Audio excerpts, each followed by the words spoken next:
Amy ran for all she was worth. Reaching the inn courtyard, she looked around and finally saw a side door into what appeared to be a sort of barn. Pushing the door open with her shoulder, she was startled to find the man and woman she had met in the street earlier. Hi. Remember me? Indeed. Have they put you in the stable as well? Stable? Amy looked around at the donkey, a goat, and a few stray sheep that were bundled into the stable. Why did they put you in here? They took pity on us. There are no more rooms within, and my wife is with child and about to give birth. Joseph, right? Yes. A grunt of pain from behind a bundle of hay caused Amy to walk around and see the young girl from before. Oh, boy. Is there a doctor? Midwife? Anyone? I'm afraid there is no one. I have, of course, delivered many sheep. Amelia rolled her eyes. Move off, then. No woman wants to be treated like an animal when she gives birth. She shouldered Joseph out of the way and knelt down before the young girl. Hi. I'm Amelia. What's your name? Mary! My child come soon! Ooh, judging from the looks, I'd say very soon. Amy looked around and found a spare trough in the corner of the stable. Dragging it out, she wiped her hands on her jeans. This ought to work for a crib once the little one arrives. Oi, Joe, get me an armful of that hay and maybe that blanket off the donkey while you're at it. Joseph moved as he was told, and when Amy was finished, the trough was converted into a makeshift crib. Yeah, not bad. Amy said, with a self-satisfied grin that was short-lived, as a commotion from outside startled them. The main doors were suddenly pulled open, and the mob that had been chasing Amy appeared. The large, burly innkeeper pointed a sausage-shaped finger at the three of them. You! Look, I didn't mean any harm. I'm helping her give birth to her baby, so why don't we call it even? The innkeeper flexed his arm and moved forward. Amy lifted an arm to shield her face from what she expected to be a hard hit, but instead she heard a thump and then a thud as the innkeeper fell to the ground, unconscious.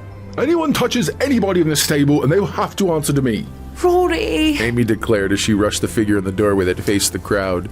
Reaching around, she hugged him tightly from behind. Amy, I'm in the middle of rescuing you and you're ruining my street cred. The mob seemed to realize they'd been in a frenzy for no apparent reason, because they didn't stay long. Amelia Pond! Doctor! Amy shouted and waved. The doctor rode up on a camel, followed by two other camels with figures in ornate robes in tow. Hopping off, the three time travelers hugged and greeted one another. Amelia Pond, Rory Williams, this is Balthazar and Melchior, priests from the Temple of Muse to the East. They've come to witness the birth of a king. Doctor, these shepherds I found said they followed a star that marked a special occasion. I didn't have the heart to tell them that it was just the TARDIS. Rory stopped when he realized the doctor was no longer paying attention. No need. Together, the three of them looked toward the stable as the moon finished setting, and only the light from the TARDIS above illuminated the area. Elam, Haran, and Amor walked slowly past Rory in awe. Balthazar and Melchior held hands as tears welled up in their eyes. The doctor seemed to realize something then and ran to his camel. Reaching into a sack, he removed several wrapped packages and handed one to each of the priests. In his own hands, he took one, and together, the 6 men from completely different paths approached the stable.